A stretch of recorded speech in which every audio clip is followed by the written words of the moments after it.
சமீபத்தில் திரையரங்கில் வெளியாகி, அதாவது திரையரங்குல பலரால பார்க்கப்படாத ஒரு படம் இப்போ ஓடிடி ரிலீஸ் ஆகி, பலதரப்பட்ட மக்களால மிகப்பெரிய அளவுல ஒரு கொண்டாடப்படுகின்ற ஒரு படம் எதுன்னு பார்த்தீங்கன்னா, சமீபத்தில் ஓடிடில ரிலீஸ் ஆன ஜமாத் திரைப்படம் தாங்க. திருவண்ணாமலை மாவட்டத்தை சுற்றி மிஞ்சி மிஞ்சி போனா ஒரு 10 கிலோமீட்டருக்கு அளவுல தான் சுத்தியிருப்பாங்க போல. அவ்வளோ அருமையான ஒரு கதைக்களத்தை எடுத்து, அந்த ஊர் மக்களோட அதாவது அந்த ஊர் மக்கள்னா, அந்த நடுநாட்டு சொல்லாததாதின்னு சொல்லுவாங்க. அந்த நடுநாட்டு மக்களோட அந்த வாய்ஸ்ல மிகப்பெரிய அளவுல ஒரு வெற்றியை கொடுத்திருக்கிற படம் எதுன்னு பார்த்தீங்கன்னா, ஜமா தான். அதாவது திரையரங்குல இந்த படம் ரிலீஸ் ஆகும்போது, அ அதாவது எந்த ஒரு இயக்குனருமே பார்த்தீங்கன்னா, இந்த படத்த ப்ரமோட் பண்ணவே இல்ல. அந்த அளவுக்கு ஒரு விளம்பரமும் கிடைக்கல இந்த படத்துக்கு. ஏன்னா படத்தோட பட்ஜெட் ஒரு காரணமா இருக்கலாம். அது இருந்தாலும் அந்த கம்மி பட்ஜெட்ல இவ்வளவு மாதிரியான ஒரு அழகான ஒரு வாழ்வியலை சூப்பரா சொல்லியிருக்காங்கன்னு பார்த்தீங்கன்னா, கண்டிப்பா அந்த டைரக்டருக்கு பாராட்டி தான் ஆகணும். இந்த படத்தோட டைரக்டர் பாரி இளவழகன் அந்த அவர் சொந்த ஊர் எதுன்னு பார்த்தீங்கன்னா திருவண்ணாமலை தான். அதனால அவருடைய வாழ்வியல மிகவும் சிறப்பாகவே இந்த படத்துல காமிச்சிருக்காரு நம்ம சொல்லலாம். அந்த அளவுக்கு தத்ரூபமா இருந்தது அந்த மக்களோட வாழ்வியல் ஆகட்டும், அப்புறம் அந்த வார்த்தைகள் உச்சரிப்பதாகட்டும், இது மாதிரியான விஷயங்கள் அவர் திரையில காண்பித்த விதம் கண்டிப்பா அவருக்கு மிகப்பெரிய அளவுல ஒரு பாராட்டை நம்ம தெரிவிக்கலாம். அது மட்டும் இல்லாம படத்தோட மைய கருத்து எதுன்னு பார்த்தீங்கன்னா, கூத்து. இப்போ கிராமங்கள்ல ஒரு காலத்துல மிகப்பெரிய அளவுல ஒரு பேசப்பட்ட ஒரு கலையாக தான் இருந்தது. இப்போ அழிந்து வரும் கலையாவே இருக்கு. பல இடங்கள்ல கூத்து கலைஞர்கள் இருக்காங்களா இல்லையான்னு அப்படிங்கிற ஒரு விஷயம் தான் நம்ம ஒரு கேள்விக்குறியா இருக்கு. அந்த அளவு அந்த ஒரு கருத்தை மையமாக வச்சு இப்ப அவர் எடுத்த அந்த ஜமாத் திரைப்படம் ஸ்டார்டிங்ல எல்லாமே நினைச்சுப்பேன், கூத்துலாம் வச்சு ஒரு நேரத்தை ஒரு கதை எடுத்துட முடியும் அப்படிங்கிற மாதிரியான ஒரு விஷயத்த நிறைய பேர் சொல்லியிருந்தாங்க. ஆனா அந்த கூத்து கலையையும் வைத்து ஒரு அருமையான திரைப்படத்தை, வெற்றி திரைப்படத்தை கொடுத்திருக்காரு இயக்குனர் பாரி இளவழகன் அவர்கள். அது மட்டும் இல்லாம கூத்துல அந்த படத்தோட மைய கருத்து, அந்த கூத்துல இருக்கிற காதல், சோகம், அதுக்கப்புறம் விரக்தி, அதுக்கப்புறம் துரோகம், இது மாதிரியான விஷயங்கள்லாம் வைத்து ஒரு அருமையான ஒரு திரைக்களத்தை நம்ம தமிழ் சினிமாவுக்கு, தமிழ் இண்டஸ்ட்ரிக்கு கொடுத்திருக்காரு பாரி இளவழகன். அது மட்டும் இல்லாம இதுல அவரே அதாவது இயக்குனர் இதுல நடிச்சிருக்காரு. கண்டிப்பா வேற யாராச்சும் ஒரு நடிகர் கிட்ட இந்த படத்தை கொடுத்திருந்தோம்னா, கண்டிப்பாக அவருக்கு கதைக்களத்துல சொதப்புவதற்கான வாய்ப்பு இருக்கு. அதனால இந்த மாதிரியான கதாபாத்திரத்துல நானே நடிக்கிறேன் அப்படிங்கிற ரீதியில அவர் கடைசி வரைக்கும் பாத்தீங்கன்னா, அவருடைய ஒரு பொம்பளை கெட்டப் மாதிரி தான் அவர் அவருடைய வாய்ஸ் ஆகட்டும், அவர் நடையாகட்டும் எல்லாமே பக்காவா இருக்கும். அவர் நடிப்புல பாத்தீங்கன்னா 100% பக்காவான ஒரு நடிப்பை அந்த படத்துல கொடுத்துருக்காரு. அதுக்கு அடுத்தபடியா பார்த்தா சேந்தன் அவர்களோட நடிப்பு மிகவும் பிரமிக்க வைத்ததுன்னு நம்ம சொல்லலாம். அதுவும் மட்டும் இல்லாம அவருடைய அந்த கம்பீர குரல்லாம் பாத்தீங்கன்னா நல்லாவே இருந்தது, சூப்பரா இருந்தது. கடைசியில கிளைமேக்ஸ்ல அவர் அந்த அது கண்டிப்பா அதெல்லாம் சினிமால பார்க்கும்போது தான் அந்த ஓடிடில கண்டிப்பா பாருங்க.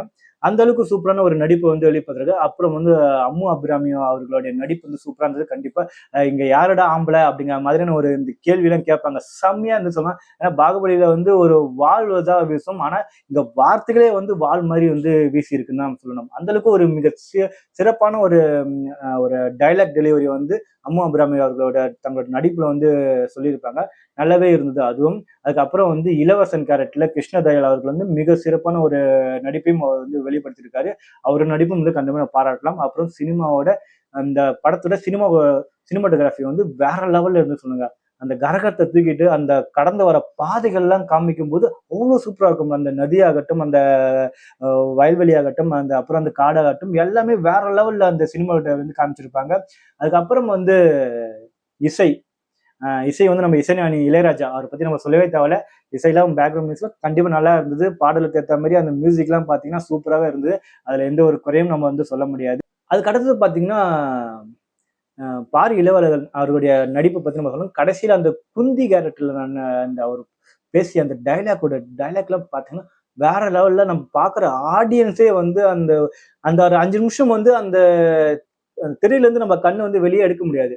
அப்படியே நம்ம பார்த்துட்டு இருப்போம். அது மாதிரியான ஒரு பக்காவான ஒரு நடிப்பை கொடுத்திருப்பாரு.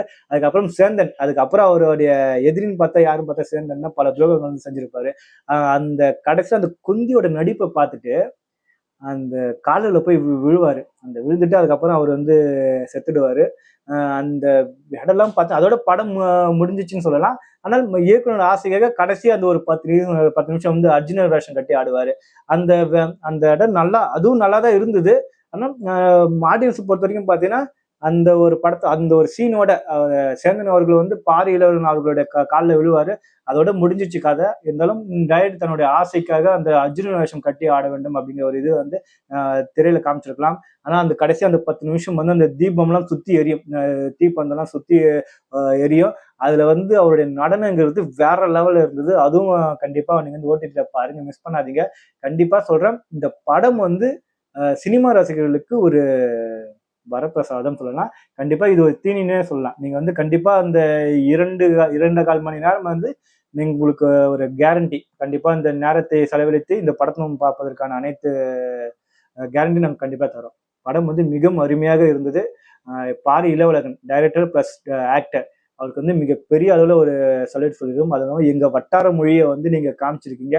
கண்டிப்பா அதுக்காகவே உங்களுக்கு வந்து மிகப்பெரிய அளவுல ஒரு சல்யூட் பண்ணலாம். அதுக்கப்புறம் உங்களோட நடிப்பாகட்டும், திரௌபதி வேஷம் கட்டுறதாகட்டும், அதுக்கப்புறம் குந்தியாக நடித்ததாகட்டும், எல்லாமே வந்து உங்களுக்கு அப்ளாஸ் தான். கண்டிப்பா உங்களுக்கான இடங்கள் கண்டிப்பா உங்களோட டீம் இருக்கு பாத்தியா. இப்போ வந்து வாழை படத்திற்கும் தங்கலான் படத்திற்கும் கிடைத்த ப்ரொமோஷன் வந்து அது மாதிரியான ப்ரொமோஷன் வந்து உங்களுக்கும் கிடைச்சிருந்தீங்கன்னா கண்டிப்பா வந்து வேற லெவல்ல இந்த படம் வந்து பேசப்பட்டிருக்கும். கண்டிப்பா அடுத்து வர சினிமா திரைப்படங்கள்ல உங்களுடைய முத்திரையை பதிக்க எங்களுடைய வாழ்த்துக்களை தெரிவித்துக் கொள்கிறோம். நன்றி, வணக்கம் மக்கள்.